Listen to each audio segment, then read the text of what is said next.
नमस्कार, बहुत स्वागत आपके साथ मैं ललित प्रजापति और मेरे साथ विवेक भाई भी जुड़े हुए हैं। लेकिन पहले एक बड़ा अपडेट मैं आपको दे दूं। दरअसल बिहार की राजनीति और बिहार की राजनीति में बांकीपुर सीट मामला सिर्फ यहां से शुरू नहीं होता है। हम जो आज आपको बताने वाले हैं वो यहां तक बताने वाले हैं, एक शेरनी 100 लंगूर, चिकमगलूर भाई चिकमगलूर।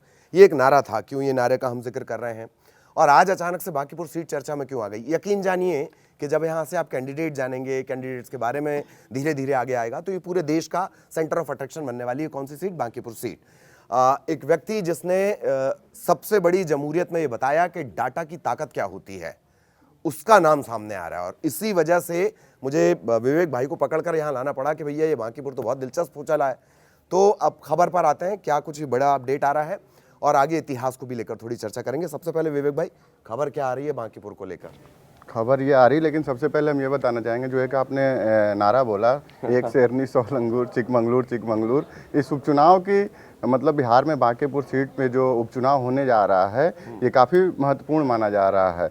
और अभी तक जो खबर है, वहाँ से उम्मीदवार प्रशांत किशोर, जनसुराज पार्टी के जो करता धरता एक तरह से उन्हीं को माना जाता है, वो चुनावी मैदान में लगभग उतरने के लिए पूरी तरीके से तैयार हो चुके हैं। बस थोड़ी देर में हो सकता है ऐलान हो जाए।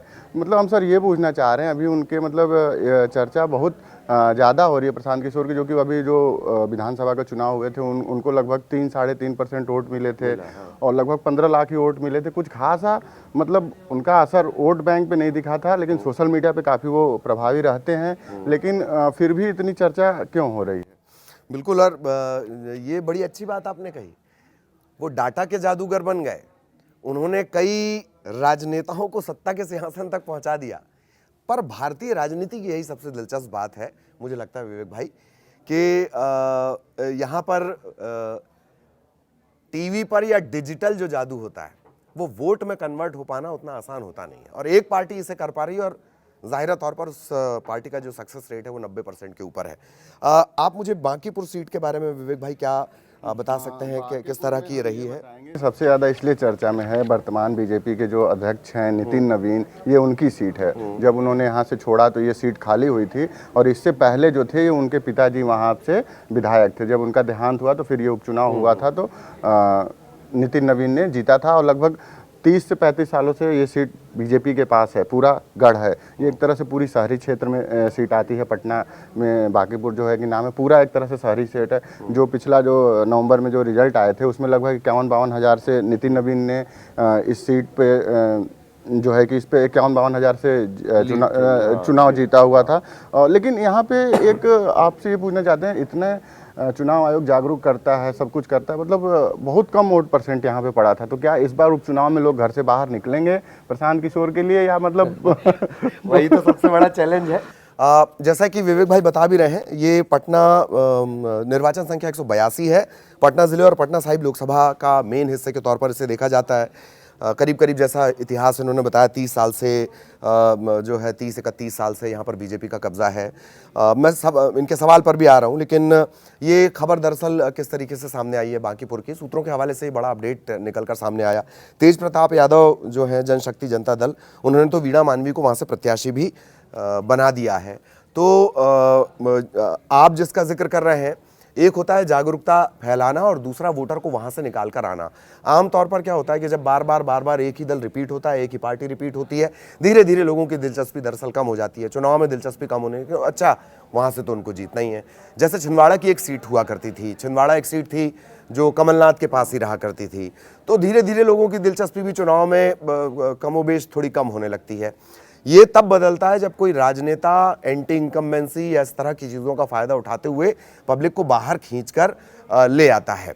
विवेक भाई, थोड़ा सा क्या इस सीट पर हुआ है पिछले चुनाव में, वो थोड़ा सा हमारे दर्शकों को बताइए। पिछले चुनाव में अगर वोट परसेंटेज की हम बात कर लें तो 2010 में मतलब जीत हार का मार्जिन लगभग 72% रहा है। बहुत मतलब एक बड़ी बात है, एक तरफा रहा है लगभग ये। फिर 2015 में आप देख लें, जब 2015 में आपको याद होगा जेडीयू और आरजेडी का जो है कि गठबंधन था, उसमें काफ़ी जीत मिली थी, काफ़ी अच्छी। उसके बाद भी यहाँ पे बीजेपी ने लगभग 61% सीटें पाई थी। 2020 में भी 59 लगभग। अभी जो आंकड़े सामने हैं हम लोग के, उस आंकड़े में तो बीजेपी पूरी पूरी तरीके से लीड लेते हुई नजर आ रही है। लेकिन सबसे बड़ी बात ये प्रशांत किशोर के लिए, जब अभी मतलब उनके लगभग अभी तक जितने चुनाव लड़ाए हैं उसमें 1 या 2 में असफल रहे हैं वो, और जब अब खुद मैदान में उतरे तो पूरी तरीके से फेल रही उनकी पार्टी। लेकिन अभी उनकी खुद चुनाव के इंटरव्यू में ही कहा था, टीबीके पे जो भविष्यवाणी की थी उन्होंने वो हद तक पूरी तरीके से सही रही। तो क्या इस चुनाव मैदान में उतरने से एक सीट जो है, एक सीट पे ही चुनाव है लेकिन चर्चा उसकी पटना से लेकर दिल्ली तक हो रही है, क्या एक सीट के लिए बीजेपी के लिए कितनी बड़ी सीट है, क्योंकि नितिन नवीन बीजेपी अध्यक्ष हैं, और ये क्या जान फूंकने का काम करेगी क्या जनसुराज के में? ये यही सबसे बड़ा पेंच रहेगा। दरअसल ये जब आपने बात कही कि बार बार पीके का नाम इस वजह से ले रहे हैं क्योंकि प्रशांत किशोर का ही नाम चल रहा है, जनसुराज की तरफ से हो सकता है कि वो मैदान में नजर आए, तो क्या वो मैदान में उतरकर करिश्मा कर पाएंगे? उनके करिश्मे को लेकर लगातार सवाल उठ रहे हैं। पश्चिम बंगाल को लेकर जो उन्होंने कहा था, उनके कई प्रेडिक्शन धरे के धरे रह गए। लेकिन हाँ, टीवी की को लेकर, थलपति विजय को लेकर जो उन्होंने बातें कही वो कमोबेश साफ हुए। यही बांकीपुर उपचुनाव तय करेगा। 2 बातें हैं यहाँ। एक, ये बीजेपी के लिए इज्जत का सवाल होगा, साख का सवाल होगा। सबसे बड़ी पार्टी का दावा करने वाले नितिन नवीन क्या अपनी जो बांकीपुर पारंपरिक सीट है उसको बचा पाएंगे, बीजेपी के गढ़ को बचा पाएंगे? और प्रशांत किशोर के पास बहुत एक चीज और जोड़ ले, नहीं है। नितिन नवीन जो है कि अभी तक बंगाल बीजेपी 2014 से लगातार प्रयास कर रही थी, नहीं जीती थी, अध्यक्ष बने, बंगाल फतह कर लिया, उन्होंने दीदी को हराया, जो कि 2000 खेला होबे जो है कि ममता बनर्जी ने बोला था, लेकिन उसमें बीजेपी ने कहा था खेला शेष। वो खेला जो है कि नितिन नवीन के अध्यक्ष में वो खेला अब खत्म हुआ है। बीजेपी ने कहा कि अब खेला जो है कि खत्म हो गया है। तो मतलब आंकड़े तो अभी भी नहीं हो रहे हैं अभी भी, लेकिन उनकी रील वगैरह आ रही हैं, वो लगे हुए हैं, वो सभाओं में अपने बोल रहे हैं कि हमारी एक सीट जीतने से कुछ नहीं बदलेगा। तो क्या इसका असर जनता देखेगी कि क्या फ़ायदा होगा जीता के? लेकिन ये जीतने पे क्या संजीवनी का काम करेगी प्रशांत किशोर के लिए, उनके कार्यकर्ताओं के लिए? जो 15 जो लाख उनके वोट मिले थे, लगभग 3.5% वोट पाए थे। तो क्या इस जीत से उनको कुछ हिम्मत मिलेगी क्या? जीत से ज़्यादा उनके लिए अब बात अस्तित्व की आने लगी है। किसी के लिए प्लानिंग बनाना और उसे किंग बना देना वो अलग चीज़ है, और भारत में मैदान पर उतरकर चुनाव जीतना अलग चीज़ है। यही सबसे बड़ी चुनौती दरअसल पीके के लिए होगी, प्रशांत किशोर के लिए होगी। हम उन्हें इतना वक्त दे रहे हैं, हम उन पर चर्चा कर रहे हैं, क्यों? क्योंकि उन्हें मौके बार बार दिए जा रहे हैं। लेकिन अगर आप जीत के रिकॉर्ड की बात तो बहुत दूर होती है, अगर हार के रिकॉर्ड को मेंटेन करने लगे तो फिर शायद चर्चाएं नहीं होंगी। एक बात और, आपने नारे का जिक्र किया था, मैं चाहूँगा कि वो नारा कैसे आया जो मैंने शुरुआत में बोला था, क्या उसकी हिस्ट्री है? 77 में इंदिरा गांधी चुनाव हार गई, कितनी बड़ी लीडर चुनाव हारने के बाद जो है कि फिर वो एक तरह से एक उनको क्या होता है कि कोई बड़ा लीडर हारता है तो फिर जीतने के लिए कुछ होता है ना, कहीं से लड़ जाएं वो जीत जाएं। तो उनके लिए जो है कि डीवी चंद गौड़ा थे, उन्होंने इस्तीफा दिया था। फिर जो है कि 78 में उपचुनाव हुए थे, तो उसी में जो है कि एक नारा लगा था, जो है कि काफ़ी एकजुट हो गया था विपक्ष उनको हराने के लिए। लेकिन उसी समय वो वहाँ चुनाव लड़ी और जीती। उसके बाद वो नारा बहुत फेमस हुआ, एक शेरनी सोलंगूर चिकमंगलूर, मतलब एक व्यक्ति को हराने के लिए पूरा मजमा जुड़ा हुआ था। लेकिन उस उपचुनाव की जीत के बाद एक तरह से फिर से इंदिरा गांधी आपने देखी पूरा पॉलिटिक्स में एक वापसी उनकी कह सकते हैं। हाँ, तो ये मेन हमने इस उपचुनाव का भी जिक्र कर लिया है, स्लोगन का भी जिक्र कर लिया, बड़ा दिलचस्प था इस वजह से। लेकिन कुल जमा ये जो उपचुनाव है, आप इसे या पब्लिक इसे या पॉलिटिशियन इसे एक उपचुनाव की तरह, बाई इलेक्शन की तरह नहीं देखेंगे। ये सीट पूरे देश का, जैसा कि विवेक भाई ने कहा कि पटना से दिल्ली तक की सियासत को ये गर्म करेगी अगर पीके मैदान में आते हैं तो। और पीके के राजनीतिक भविष्य को लेकर भी बहुत सारे सवाल आपसे मैं पूछना चाहते हैं। अगर मान लीजिए अभी आंकड़े तो इनके फेवर में पीके के एकदम नहीं है, लेकिन अगर ये कहीं अगर एक मतलब जीत जाते हैं तो क्या इससे फिर बीजेपी बिहार उनके पार्टी में क्या परिवर्तन आपको देखने को मिलेगा?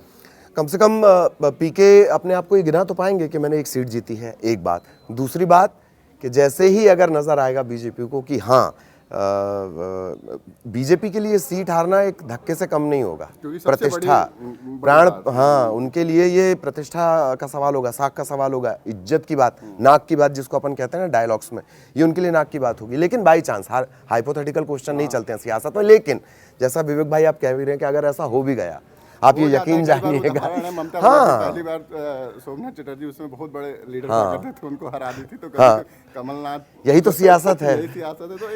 तो जो जिक्र कर रहे हैं, डायलॉग हो गया था कि कमलनाथ के नाम पे छिंदवाड़ा में आप गधा खड़ा कर दो। सुंदरलाल पटवा गए और उन्होंने हरा दिया, निपटा दिया। तो ये भी एक सियासत है, इसी वजह से ये सवाल अब मौजूद हो रहा है कि अगर ऐसा हो गया, तो अगर ऐसा हो गया तो यकीन जानिए कि अगले कुछ महीनों तक बीजेपी के टारगेट पर रहने वाले हैं प्रशांत किशोर। इसमें क्या हम आरजेडी और कांग्रेस तो अभी गठबंधन में, क्या आरजेडी आपको लग रहा है कि वो मैदान में अभी तक तो कुछ मतलब असर वो नहीं दिख रही है, जो कि उनके भाई हैं वो अपने प्रत्याशी उतार दिया वहाँ पे, तो ये अभी सक्रिय नहीं दिए, क्या उतारेंगे या किसी को समर्थन देंगे अपने भाई को या पीके को करेंगे, मतलब अभी तक क्या? आरजेडी में एक अजीब सी निष्क्रियता नजर आ रही है पिछले कुछ खबरों से, पिछले कुछ दिनों से। ना हम उनसे जुड़ी खबरें देख रहे हैं, ना कोई हेडलाइंस बन रही है, ना उनके कोई बयान उतने एग्रेसिव आ रहे हैं। एक अजीब सी निष्क्रियता है। ये भी हो सकता है कि उन्हें ना लगे कि हम बांकीपुर सीट पर कुछ करें, या एक वॉकओवर जैसी स्थिति बनाने की कोशिश की जाए, किसके लिए, कम से कम प्रशांत किशोर के लिए, एक हिडन सपोर्ट की बात। अब आगे क्या हो रहा है राजनीति में उससे तो हम अभी प्रेडिक्ट नहीं कर सकते, लेकिन जो बड़ा अपडेट हम आप तक पहुंचाने आए थे वो ये बड़ा अपडेट यही है कि अब पीके का नाम चल रहा है। सूत्रों के हवाले से खबर ये कि जन स्वराज की तरफ से पीके बांकीपुर मैदान पर आएंगे। अब वो कमाल कर पाएंगे या उनके हार के ट्रैक को बरकरार रखेगा, ये देखने वाला सवाल होगा। हम दोनों को इजाजत दीजिए, नमस्कार।